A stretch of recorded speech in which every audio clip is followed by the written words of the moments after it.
الحياة شوقا إلى المولى أتاي أسلمت روحي للإله. أعوذ بالله من الشيطان الرجيم. بسم الله الرحمن الرحيم. الحمد لله والصلاة والسلام على رسول الله وعلى آله وصحبه ومن والاه. أما بعد. Hürmetli kardeşler, biz bugün Sure Al-İmran'daki 200. ayeti, yani en ahirki ayetini okuyumuz. Ahirki ayette Allah subhanahu ve taala bizge şu şekilde hitap kılış bilen ahirlaştırdı. Estaizu billah. Ya eyyühellezine amenu sabiru ve sabiru ve rabitu vettekullaha leallekum tuflihun. Ey müminler, sizler berdaşlık biringlar, çidanglar, çın turunglar ve sabiru, mustahkem turunglar meydallarda ve rabitu, her daim hoşyar, her daim tayyorlikda turunglar. Allah'tan qo'rqinglar, mangan yo'linglarda, qilgan ishinglarda Allohning ko'rsatmasidan chiqib ketmanglar, Allohning g'azabini keltiradigan ishlarni qilmanglar, la'allakum tuflihun. Shunda o'g'a vaqtda sizlar oxirgi natijani qo'lga keltira olasizlar. Eng oxirgi erishmoqchi bo'lgan nishoninglarga erisha olasizlar degan oyat bilan oxirlashtirdi bu surani. Sura oyat Sura Al-İmran'ınki en ahirki ayeti. Al-İmran Sura Baqaradan keyin Qur'on tartibida kelgan sura. Biz darslerimizde Sura Baqarani oxirlashtirdik. Sura Al-İmran inşallah bugunlik bu darsimizdan oxirlashadi. Ikki suraninki o'rtaq bir nuqtasi bor qarindoshlar. U o'simi aqida masalasi. Ya'ni Allohga iymon etish, Resulullah'ni tasdiqlash, Resulullah kelgan bu risolatni, payg'ambarlikni e'tirof qilish, Resulullah'ninki bütün risolatlarning, bütün payg'ambarliklarning eng oxirgisi va hammasining xulosasi va hammasiga hukm qiluvchi ekanligini e'tirof qilish. Bu masala.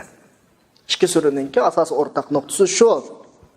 Şoňaşqa meýle Sure Baqara bolsun yoki Sure Al-İmran bolsun, asasen Allah subhanahu wa taala bizge iman meselesi, toğru yolga yeteklaş meselesi, kitap meselesi bu hakda sözleydi ve ilgirki dinlarınki uçurgan mağlubiyetleri hakkında Allah'ın menhecini insanın hahiş, insanınki özünki tepuagan, yalgan yoki özgertilgen bir yollarga özgertilgenlikini bu haqda bizligi jiq ta'limotlarni, jiq masalalarni so'zlaydi. Sura Baqara Yahudilar haqida, Yahudilarning qilmish etmishlari, Allohning manhajlarini o'zining xohishiga o'zgartgan ahvollari to'g'riliq so'zlasa, Sura Al-İmran Hristiyan, Nasaralarninki qilgan ishlari haqida qana qiladi so'zi. Va eng oxirida Al-İmran surasininki hozir o'qiyotgan surada masalani yig'ib xuddi xulos qilayotgandek mu'minlarga munosabatlik bir masala haqida Allah subhanahu va taolo bizga xitob qilyapti. Xitob shu shaklda boshlandi. Allah bizning o'ziga iymon etganligimizni eslatib turyapti.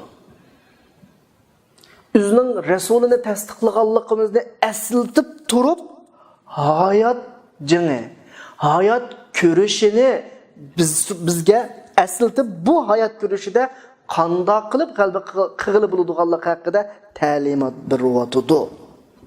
Bu hayot ko'rishida mu'minlar u qadar sinoqlarga duch keladi. Yo'ldan bo'shanlik qilib chekingan, yo'ldan boshqa havaslar yoki boshqa omillar tufaylidan chatniganlarga askartish shaklda bizga qanday qilyapti, xitob qilyapti. Davatdiki, ya ayyuhallazina amanu, ey iymon etganlar. Tekrar eslatay, necha dedim ilgirgi darslarda. Ey men bilan iymon to'xtamiga kirganlar degandek mazmun bu yerdan bizga qanday qilyapti, chiqyapti. Ey Allohning kitobini tasdiqlaganlar, ey Allohning rasulining payg'ambarligini tasdiqlaganlar, Yahudilarning yo'li bilan, Hristiyanlarning yo'li bilan o'zining yo'lini aniq bir shaklda ayirganlar, haqiqatni ayirganlar, qandaqdir munozara yoki tugumas jidal shaklda emas, haq va botil shaklda yo'l ayirganlar bu şekilde hitap qiladi bizga. Ya'ni da'vatudiki, agar sizlar mush iymoningizda rostchil bo'lsanglar, menga quloq solinglar. Sizlarning hayotinglar bir kurash hayoti, bir jang hayoti. Bundan normal hayot emas. Sıradaki bir hayat emas. Ondan keyin sizlar bu jangdan hosulluq chiqmoqchi bo'lsanglar, bu kurashdan hosulluq chiqmoqchi bo'lsanglar, la'allakum tuflihun. 3 yoki 4 buyruqni inson tutishinglar kerak. İcra qilishinglar kerak. Hayotingizda tatbiq qilishinglar kerak. Birinchi buyruq: isbiru. Ya'ni mustahkam turishinglar kerak. Buni biz Uyg'urchalar ko'p hollarda sabr qilish deb tarjima qiladi. Sabr qilish hukmi Uyg'urchadagi ifodalagan ma'nosi bu yerda oyatda maqsad qilayotgandan biroz ifodalanadi bizga nisbatan. Ya'ni Uyg'urchada bir ishlarda bir nima gap qolsa, xafalik yoki musibat gap qolsa, yoki bir o'ngsizlik uchrasak, sabr qilib o'zimizni besib olish. Hatto buningdan eshib ba'zi passiv pozitsiyani ham sabr deb ataydi. Lekin oyatdagi sabr unda ma'noda emas. Oyatdagi sabr ikki xil umumiy cho'ng ma'noni o'z ichiga oladi. Birisi inson tabiatida insonni tortib turadigan bir havaslar bo'ladi. Hayotda shu havaslarning tortishi natijasida biz nurg'un yo'ldan chetnaydigan, xatolikqa yuzlanadigan, bo'shanglik qiladigan bir ahvollarimiz bo'ladi. Alloh subhanahu va taolo bu yerda deydi-ki, bu yo'lda mustahkam turinglarki, bu yo'ldan chetnamanglarki, nafsinglarning sizlarni tortishi, havaslaringlarning sizlarni tortishi, jamiyatdagi ko'zinglarga ko'rinayotgan Alloh, vullo, chiroyli manzara masalan, o'yin tomoshalarning sizlarni tortishiga sizlar sabr qilinglar. Uning biroz sabr lozim. Chunki insonning tabiatida shuni tortadigan bir tabiat bor. İnsandan qirg'isi keladigan bir tabiat bor. Buning ichida lozim. Bu bir. İkinci ma'nosi sabrning ikkinchi ma'nosi bu yo'lda mangan ekan, hayot yo'li odatdagi boshqa insonlarning yo'liga o'xshamaydi, bular mu'minlarning yo'li. Bu yo'lda sizlarga tarafdan dushman keladi. Ikki surada biz bayon qildik, sura Baqara bilan sura Al-Imronda. Va ahli kitob, masalan, Yahudi, shu bir samoviy dinning egilarida turayotgan insonlardan sizlarga boshqaldan keladi, ma'olardanmi ajoyib aziyatlar keladi, ajoyib to'solqliklar keladi. Zodi beshinchi xafliq kelsa cho'qim mutlaqo mushulning birisidan keladi. Din dushmanlarining birisidan keladi. Undan keyin oldinga kelgan to'solqlarga nisbatan, aziyatlarga nisbatan, xafliqlarga nisbatan sen sabr qilasan. Bardoshlik qilsa, chin tursa, mustahkam tursa, yo'ldan davom qilsa, bu birinchi buyruq. İkinci buyruqda vasabiru ve rabitu vettaqullah. Yani 4 buyruq var bu yerda. 4 buyruq amel qilinganida, hayotga tatbiqlanganida sizlar husul ala olasizlar. La'allakum tuflihun. La'allakum tuflihun to'g'risida biraz sal turib tushunchalarni beramiz buningda. Hozir birinchi buyruqda ketyapmiz. Ya'ni isbiru, sabr qilish. Xuddi oyat Alloh subhanahu va taolo bizga bu oyatda men seni ashta yaratdim. Insonni ashta yuqorida degandek bir xil xarakter, bir xil havas, bir xil shahvat. Masalan, deyli iqtisod jihatda ig'ir qiyinchilikka keldik. Mush yo'lda manganlik uchun.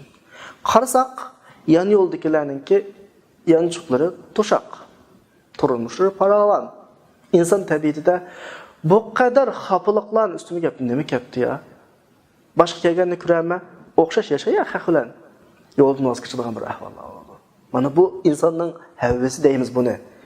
Bir iqtisod uchun yoki ushurgan xafalıqdan qutulish uchun yo'ldan chiqadi. Va undan boshqa misollar intayin ko'p.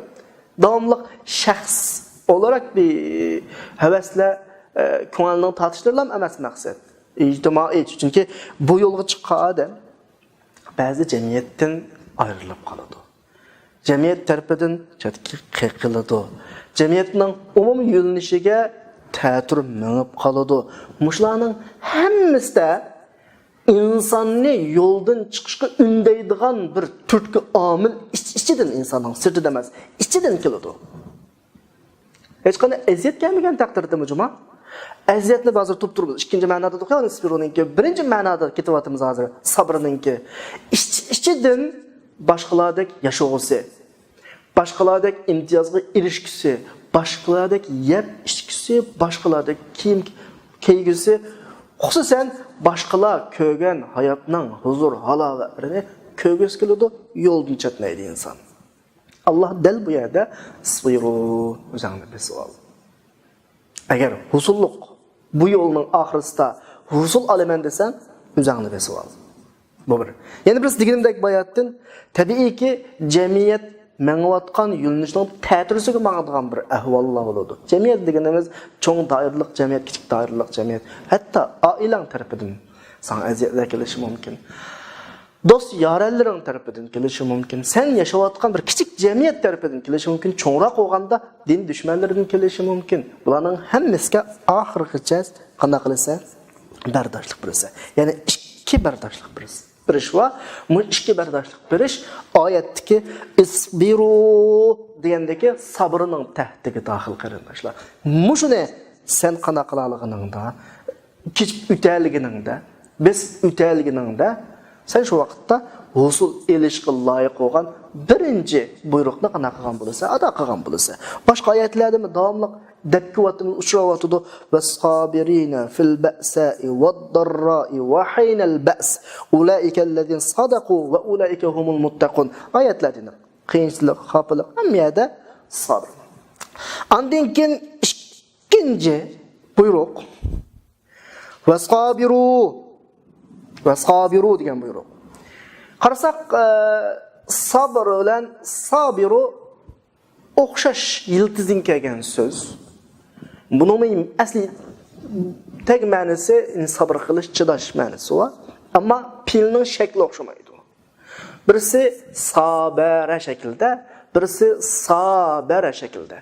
Arab til qoidasi bo'yicha nazar tashlag'inimizda bu ikki so'zga sabara bilan sabara ma'ni jihatda shu chidash, bardoshlik berish degan ma'noda bo'lib qolsa, sabara mustahkam turish, maydonda deb tarjima qildim ya men. Eshak munosabatlik bir ma'nosi bor. Qanday desa, arab tilida shu fa'ala shaklda, sabir va sabiru shaklda kelgan pilla boshqalar bilan billa ish qilayotgan bir holatni ifodalaydi. Yolg'iz emas. Sabara yolg'iz. Yani seni başkalarının mesresiga uçurdun, başkalarını zanlık qildi, başkalar arasıga ammidi, yoldan chiqirib, jamiyatning har xil bizim uluş geldin, men yolg'iz. Chidayman onunga. Mavz xabari olsa, sabara nima demakchi desa, bu hayotda sen yolg'iz emas. Sana to'sqinlik kelsimi, sen yolg'iz emas. Chunki sening qarshingda seni to'xtataman deydigan sendek bir inson bor.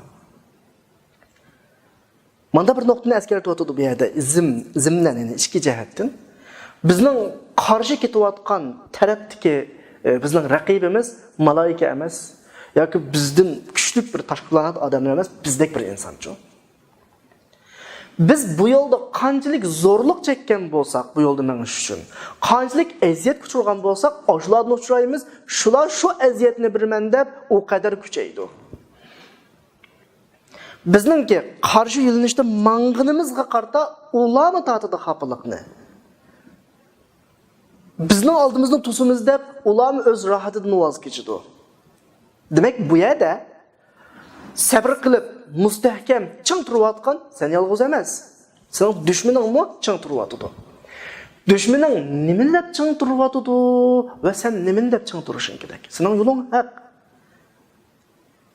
Va bu yo'lning oxirisida sen erishadigan bir husul va jannat va qarshi tarafning do'zaxi va erishadiganga qarshi taraf mukofot yusidan do'zaxga erishadi. Sen mukofot yusidan jannatga erishsa, bu shaklda turib qarshi taraf hech qachon sana to'sqinlik qilish, bu yo'lning davomlashishining oldini olish uchun bo'shanlik qilgani yo'q. uxlug'ini yo'q, jimib qolg'ini yo'q. Sen qanchalik bardoshlik berish, qanchalik mustahkamligingni, qanchalik chidamchanligingni ko'rsatgan bo'lsang, ularni ko'rsatyapti. Unda olgandan keyin sening yo'ling haq olgandan keyin erishadigining jannat olgandan keyin tabiiyki sen ulardan bekroq bardoshlik berishing kerak. Demak, bu yerda bardoshlik berib, sabr qilib, o'zining rasmiy bu yo'lda azmlik, irodalik, mustahkam ekanligini ko'rsatadigan sen yolg'iz emas. Boshqalarni ko'rsatyapti, sen undan yaxshiroq ko'rsatishing kerak. Hech bo'lmasa o'xshash ko'rsatishing kerak. Degan bir shaklda vasabiru ifodasi keldi. Bo'lmasa ma'no o'xshash. Isbiru bilan sabiruningki agar so'z yasalish qurilma nuqtasini e'tiborga olmaganda ma'no o'xshash. Sabr qilish ma'nosi bor. Lekin sabiruni keltirishi bizga dushmanimizni eslatib raqibimizni eslatib ularni o qadar mustahkam turyapti bu maydonda, o qadar tirishayapti, o qadar energiya sarf qilyapti, o qadar iqtisod sarf qilyapti. Nima deb sizlarni to'simiz deb, bu yo'lga qarshi chiqimiz deb. Amaliyot ularni qilayotgani batil. Ular shu batil ishlar uchun o qadar mustahkamlik ko'rsatayotgan yerda sen nima ko'rsatmaysan? Ko'rsatishing kerak. Ching turishing kerak. Degan bir ma'no bu yerni qanday qilyapti? Chiqyapti. Başqa ayetlarga qaraganimizda Allah mushahil shaklda bizga bir signal berayotgan oyatlar chiq. Va fi zalika falyatanafasul mutanaffisun. Sura Mutaffifinninki 26-oyati. Bu yo'lda raqobatlashuvchilar raqobatlasin. Odatda tanafasa degan fe'l tarjimaga qarasanglar raqobatlashish deb ham tarjima qilingan. Asli ma'nini surishti qilsak, ikki odam kimning nafasi uzun deb suvi beshini tiqib musobaqalashgan holatni nafasa, tanafasa ifodasi bilan ifodalaydi. Bu shaklda bizga ifodalashning sababi qarindoshlar, sizlar yolg'iz emas chekayotgan, kuchayotgan sizlar yolg'iz emas, dushmaninglarni kuchayotdi. Ularni sizlar bilan o'xshash tirishchilik ko'rsatyapti va qarshingdagi sana o'xshash ikki putliq normal inson, malaika emas yoki boshqa tashqi planet odam emas. Sen nima qilishni demaysan degan bir shaklda bizga signal beryapti. Shunga bu bardoshlik berish masalasida bu oyatni asosliq bak kuchab so'zlashimiz. Boshqa oyatlarga qaraganimizda g'albining tub prinsipi mustahkam turish. Bardoshlik berish. Oxirigacha chidash. Shunga insonningki qutulish yo'lini ko'rsatgan bir sura bor. Sura Asrda val asr innal insana fi khusr. İnsan butunlay ziyonning ichida. İnsan yo'qoladi, ziyon tortadi deb bo'lib, faqat 4 turlik inson, 4 turlik shartni hozirlagan inson qutulib qoladi degan oyatda iymon aytib, shunga yarasha ishlarni qilgan, yaxshi ishlarni va haqiqatni tavsiya qilib, o'zaro sabrni tavsiya qilgan, sabr tavsiya. Chunki masala nima desanglar, chidamchanlik masalasi. Çünkü karşı tarafımızdaki insan bizga o'xshash. Kim uzuncu desa, bayatnalıqı soğuşungushib, nefesinin uzunluğu nimasida musobaqalashgan odamni tanaffus etadi deb va fi zalika falyatanafasul mutanaffisun shu xil ifoda etayotganda o'qiya. Xuddi shunga o'xshaydi bu hayotdagi masala. Kim uzun tura olsa, kim uzun chidiya olsa, g'alaba qildig'ini shu bo'ladi. Onun ustiga oyatda bizga ko'rsatayotgan bir nuqta her daim birisi, yani birini tavsiye qiladigan ish yo'q.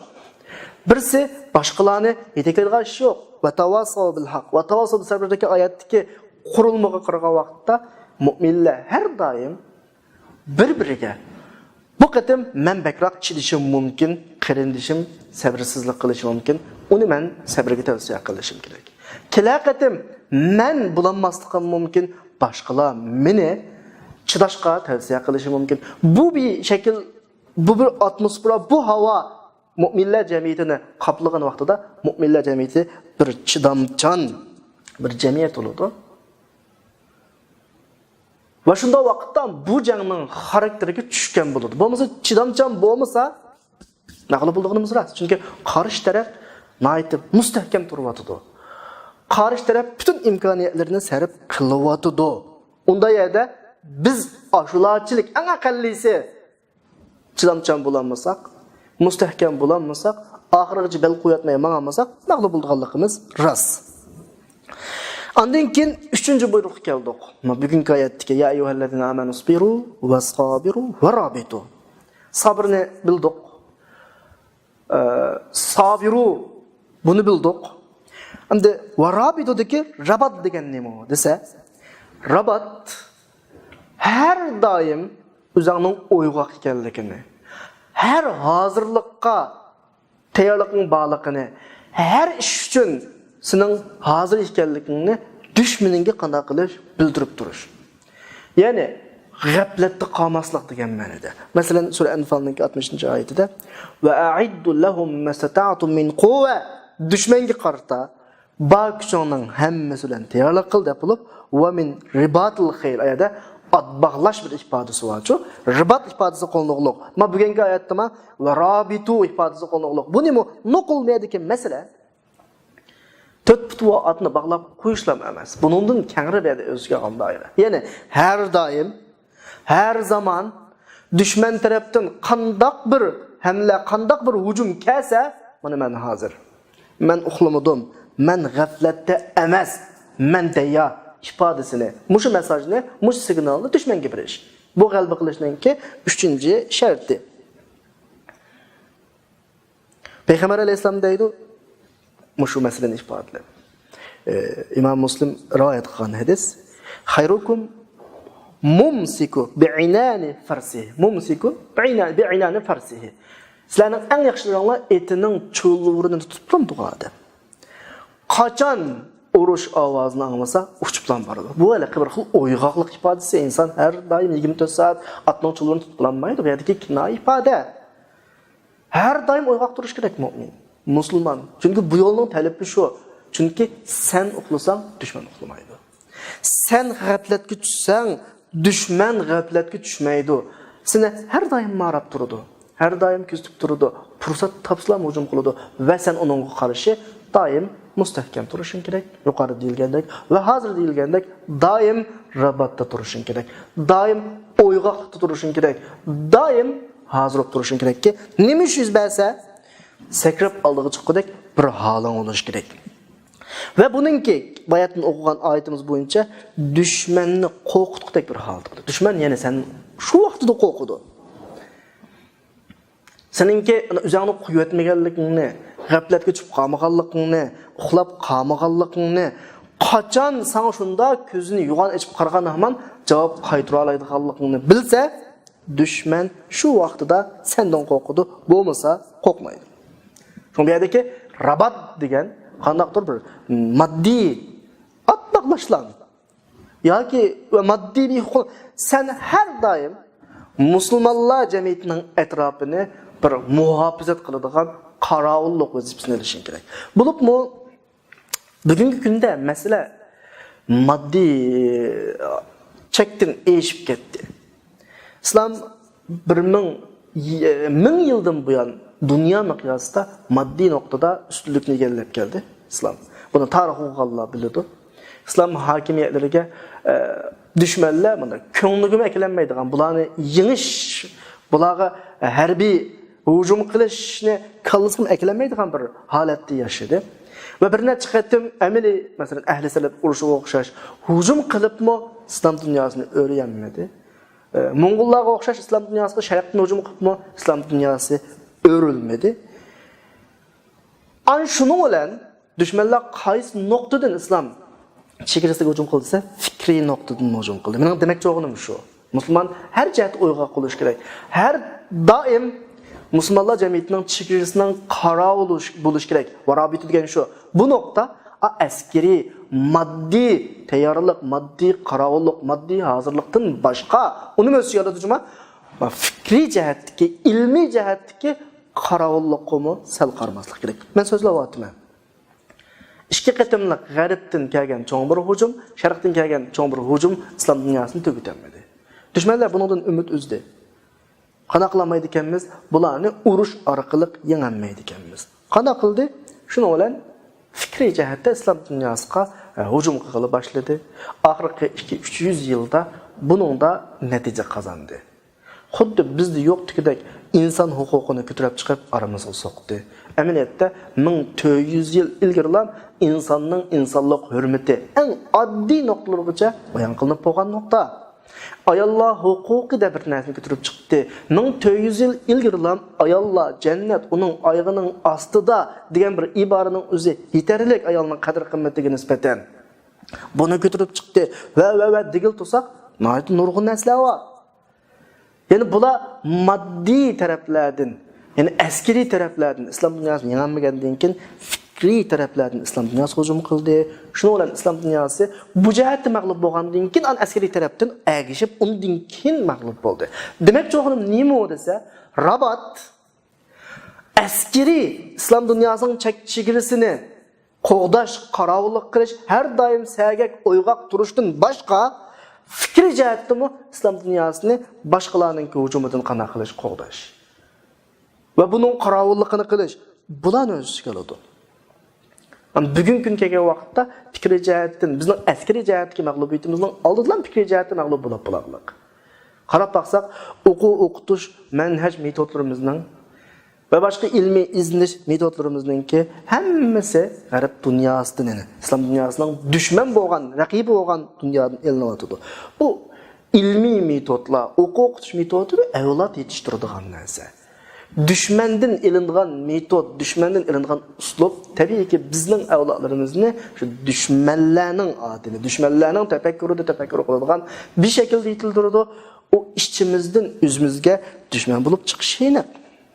Şoňaşqa musulmanlar eger la'allakum tuflihun men ahirki netijaga erişime, ahirki galbiga men erişime, ahirki husulga men erişime demekçi bolsa İslam dünyasının çegirisini askeri, maddi taraflardan qo'g'digandan boshqa fikri taraflardan qo'g'dish kerak. İslam dünyası fikri jihatda 1000 yillik saltanati bilan dunyodagi 1000 yillik hadarat madaniyatlar bilan hargiz ulardan kam emas. Qezib chiqsa qizib chiqqudek fikr manbasi va ilmi manbali va bu jihatda hargiz qanday qilish qolmaydi, mag'lub bo'lishga asla bo'lmaydi. Men deb o'tdim qisqa darsimning vaqt munosabati bilan kengaytirmayman uni, ammo islom dunyosiningki bugungi kunki mag'lubiyati dal fikri chegiralariningki qo'dalmaganligi, ilmiy chegiralarining qo'dalmaganligi, musulmonlarning mushu ilmiy fikri chegiralaridagi murobata, qarovullik, ribatlik, o'yg'oqlik, qo'g'dash vazifasini joyida ado qilmaganligininki badalini hozir qadar qanday quvvatimiz o'tayotimiz va bundan keyin o'taydiganda qilamiz agar aql o'shimizda topmasak. 4-chi buyruq. Vattaqulloh. Allohdan qo'rqinglar. An bu gap bizda nima deymiz? Ta'sir qilmas bir gapga aylanib qoladi. Allohdan qo'rqish. Amaliyotda ittaqu degan so'zning yildizi asli fe'lning isbotlaydigan ma'nosi nuqtasidan surishti qilganimizda bir parda qo'yish degan gapcha bu. Musof saqlash, orliq qo'yish degan gap. Mushu nuqtadan biz bu yerdan olalaydigan tushuncha nima desanglar qarindoshlar? Alloh bilan aramizda valillahil masalul a'la normal bir misallardan bir meseleni ben bir aydınlaştırayım avval. Allah leyse kemisli şey, Allah'a hiç neredeyse okşamaydı. Allah her qandaq bir təşbih, oxşatışdan münezzeh. Ama meseleni yıqıllaştırış üçün bir misal ilə yıqıllaştırayım. Deyimiz, birov bilan aramızda ancha-muncha hürmet bolsa, yaqinlik bolsa, aramızda padişah bor deymiz biz Uyg'urchada. Agar o xalamaydigan bir ishni qilib, o bizga qanday qilsa, onun inkasını qaytulsa, o xalamaydigan ishni qilganning javobini qaytulsa, o'tirdiki perde etilib ketdi deymiz. Yani bir yerda ifodalamoqchi bo'lgan nuqta shu til nuqtasidan. Qarshi tarafning sizg'an siziqi yoki uning bir had hududu var, ehtirom had hududu insonlar bilan insonlar o'tirisida. Shuni buzmagan vaqtida o'tirda perde var. Perdişab bor deydigan bir gap bor. O'tirning buzilmaganligining ifodasi.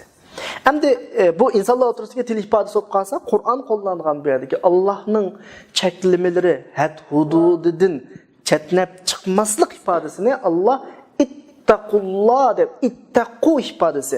Bu ifodani ba'zi vaqtda do'zaxga qo'llanadi. Ittaqunnar.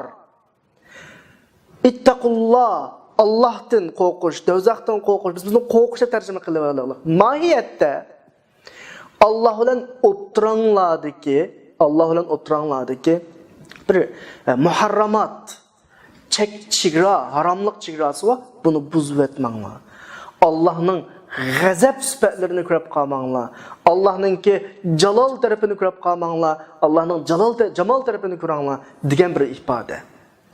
Alloh chekilgan yo'ldan chiqqandan keyin Allah bizga g'azab qiladi, jazolaydi, o'tirdiki, saqlanishga tegishli bir masofa. Ya'ni muharramat masofasi, harom masofa, biz cheklangan, yaqinlashmasga tegishli bir chegara masofasi tugaydi. Allohningki jalol sifatlari shu vaqtda qanday bo'ladi? Ishga kirishidiki, Allohning do'zaxi tayyor qiyomatda, dunyoda Allohning bizga beradigan har xil mag'lubiyat jazosi, xorliq jazosi, boshqalar tarafidan mustamlik bo'lish jazosi, hamma narsa shu vaqtda bizga keladi. Bu demakchi o'g'ini shu, bu masofani buzmanglar. Allohning g'azab sifati sizlarga nisbatan ishga kirishmasin. Allohning g'azab sifati sizlarga tushmasin. Buni bilan Allah bilan bu noktada aranglarda masofa qo'yinglar. Aranglarni saqlanglar degandek bir ma'no bu yerdan chiqadi qarindoshlar. Ondan keyin eng oxirida la'allakum tuflihun. Men diqqat qildinglarmi tarjima jarayonida la'allakum tuflihunni mol husul, ya'ni oxirgi husulga erishishinglar uchun deb tarjima qildim. Chunki Allah qo'llangan ifoda bu yerda nijotlik, utuq qazanish ifodasi arabchada fawz ifodasi va najah ifodasi va ondan keyin falah ifodasi va ma'yatda najah ifodasi yo'q. Fawzan azima deb boshqa yerda bor, lekin bu yerda yo'q.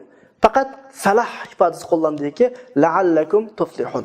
Nima uchun falah bo'ladi? Biz Sura Baqaraning 5-ida ulayka humul muflihun degan oyatda buni tushuntirgan. Takror qisqacha deb o'tsak, buning zarari yo'q.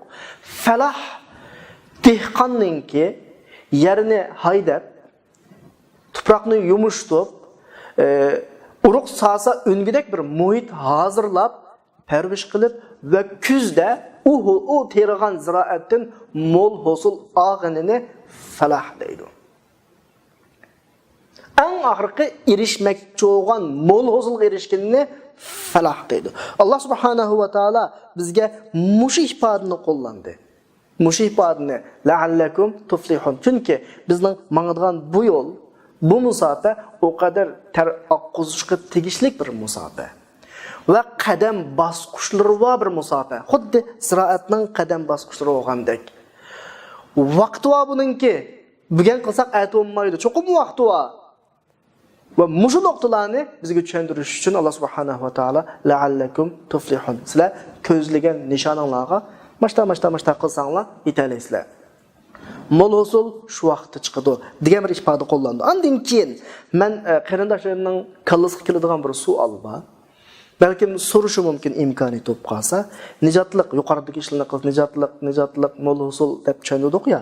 Ba'zi qarindoshlar va masalan mushu mujodala bu yo'l, bu da'vo yo'lda masalan dunyodan ketib qoladi yoki shahid bo'ladi. Bularning jaqligi desa, biz nijotlik, ufuq, oxirgi nishon, mol hosilni mana tushunsak bo'ladi. Ba'zida dunyoda bo'ladi bu. Ya oxiratda bo'ladi, ya ikkisida tang bo'ladi masalan. Buning ifodasi Sura Kahf'ninki 20-oyatida va kazalika ba'athnahum liyatasaalu baynahum. Sura Ashabul Kahf shu g'arda necha 100 yil uxlagandan keyin uyg'ondi, ya'ni tirildi hisobda. Arasdan birini bozorga avatish uchun o'zaro maslahatlashdi. Shu maslahatlarining oxirisida mana bir ifoda bor. Wala yush'iranna bikum ahada. Hech kim sizni o'qib qolmasin deb bo'lib, agar sizni o'qib qolsa, yo sizni chammakka saqib o'tiradi yoki o'zining diniga qaytiradi, valan tuflihu idan abad. O vaqtda hech qanday futuq qazonmaysizlar. Mayada Dunyodagi uchraydigan ziyon zahmat, dunyodagi o'limnimi nijotlik emas ifodasi qo'llandi ya. Biz mushuningga asosan nijotlik, biz erishadigan nijotlik ya dunyo oxiratda tang bo'ladi yoki oxirat bilan bo'ladi. Mu'minlar, mu'min bo'lish sifatimiz bilan buni cho'qim kallamizga kirgizishimiz kerak. Cho'qim bizning qalbimiz dunyodan erishadigan qalb emas, xususan shaxsga nisbatan. Umumiy jamiyatga nisbatan cho'qim dunyoda shartlar hozirlansa, Alloh degan ta'limotlar tatbiqlansa, mutlaqo bo'ladi. Shaxsga nisbatan ya dunyodami, oxiratdami erishidi yoki oxiratda erishidi, dunyoda shuning yo'lida nima bo'ladi? Shahid bo'lib ketib qoladi yoki hayotining oxirigacha shu mujodala, shu da'vo, shu yo'lninki oxirigacha mansimi dunyoda ko'ranmay, dunyodan ketgandan keyin avlodlar ko'radi, o'z bo'lsa oxirat ko'radi. Bu shaklda tushunishimiz kerak qarindoshlar. Vaqt munosabati bilan bugungi darsimiz oxirlashdi. Sura Al-Imron shuni bilan oxirlashdi. Alloh subhanahu va taolo o'rgangan, o'qigan so'zlar o'tgan bütün darslarimiz bilan bizga dunyo oxiratda manfaat ato qilsin, dunyo oxiratda nijotlik ato qilsin va bu so'zlagan darslarimizni hayotimizga amaliy tatbiqlaydigan bir sharoit, tatbiqlaydigan bir holatga bizni nasib qilsin. Va axiru da'vana alhamdulillahi robbil alamin.